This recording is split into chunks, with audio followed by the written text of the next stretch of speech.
Assalamualaikum warahmatullahi wabarakatuh. Perkenalkan, nama saya Lisa Muliza dengan NIM 2415 050098. Baik, di sini saya akan menjelaskan mengenai konsep pendidikan menurut Quran Surat At-Tahrim ayat 10 sampai dengan 12. Baik teman-teman semuanya, di sini saya telah memaparkan terjemahan dari surat Tahrim ayat 10 sampai dengan 12 yang berbunyi, Allah membuat perumpamaan bagi orang-orang kafir, istri Nabi Nuh dan istri Nabi Lut. Keduanya berada di bawah pengawasan dua orang hamba yang soleh di antara hamba-hamba kami. Lalu kedua istri tersebut berkhianat kepada suaminya. Maka kedua suami tersebut tidak dapat membantu mereka sedikit pun dari siksaan Allah.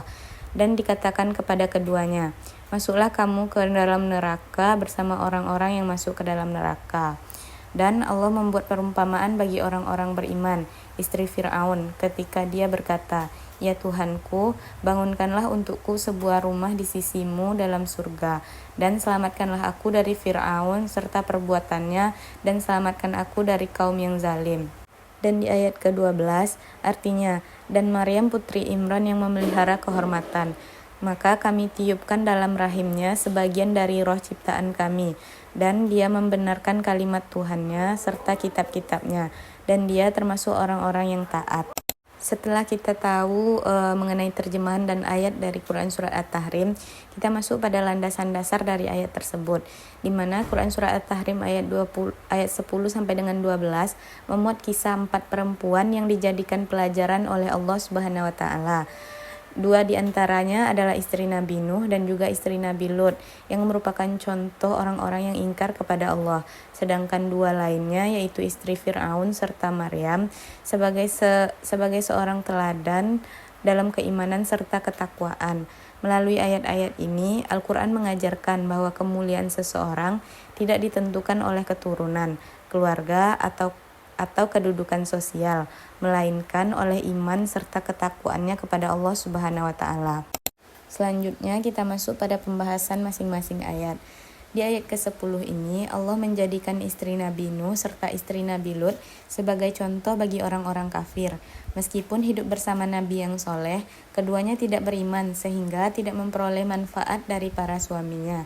Nah, jika kita masukkan kepada konsep pendidikan, bahwasanya pendidikan menanamkan tanggung jawab individu terhadap keimanannya masing-masing. Lalu, lingkungan yang baik juga tidak akan menjamin seseorang akan menjadi baik tanpa kemauan dari dirinya sendiri. Selanjutnya, pentingnya membangun kesadaran serta komitmen pribadi dalam beragama. Dan terakhir, yaitu pendidikan harus membentuk karakter yang mandiri serta bertanggung jawab atas kehidupan masing-masing.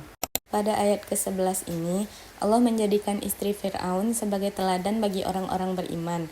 Meskipun hidup di bawah kekuasaan suami yang zalim serta mengaku sebagai Tuhan, istri Fir'aun tetap mempertahankan keimanannya kepada Allah Subhanahu wa taala. Jika kita kaitkan dengan konsep pendidikan, maka nilai pendidikan yang dapat diambil dari ayat ini, pertama, menanamkan keteguhan iman dalam berbagai situasi. Yang kedua, mengajarkan keberanian dan mempertahankan kebenaran. Yang ketiga, membentuk karakter yang kuat dan tidak mudah terpengaruh oleh lingkungan buruk. Dan terakhir, pendidikan harus melatih manusia atau peserta didik khususnya memiliki prinsip hidup yang lebih kokoh. Terakhir, pada ayat ke-12, Allah menjadikan Maryam binti Imran sebagai bentuk contoh tauladan karena kesucian diri, ketaatan, serta keimanannya kepada Allah Subhanahu wa taala. Jika kita kaitkan dengan konsep pendidikan, pada ayat ke-12 ini mengajarkan bahwasanya pendidikan akhlak itu melalui penjagaan moral serta kesucian diri. Tidak hanya itu, pada ayat ini juga menanamkan sikap taat kepada Allah serta menerima ketetapannya. Dan terakhir, di ayat ini juga mengajarkan bahwasanya manusia itu harus membentuk pribadi yang jujur, amanah, serta berintegritas. Dari keseluruhan penjelasan yang telah dipaparkan, dapat ditarik kesimpulan bahwasanya Quran Surat At-Tahrim ayat 10 sampai 12 ini mengajarkan bahwasanya keberhasilan pendidikan tidak hanya ditentukan oleh keturunan, kedudukan ataupun lingkungan semata, tapi oleh kualitas iman serta amal seseorang. Melalui kisah empat orang istri tersebut, Al-Quran menanamkan nilai tanggung jawab pribadi, keteguhan iman, serta akhlak mulia. Sehingga dengan hal tersebut, pendidikan Islam dapat membentuk manusia yang lebih berkualitas serta bertanggung jawab atas kehidupannya masing-masing.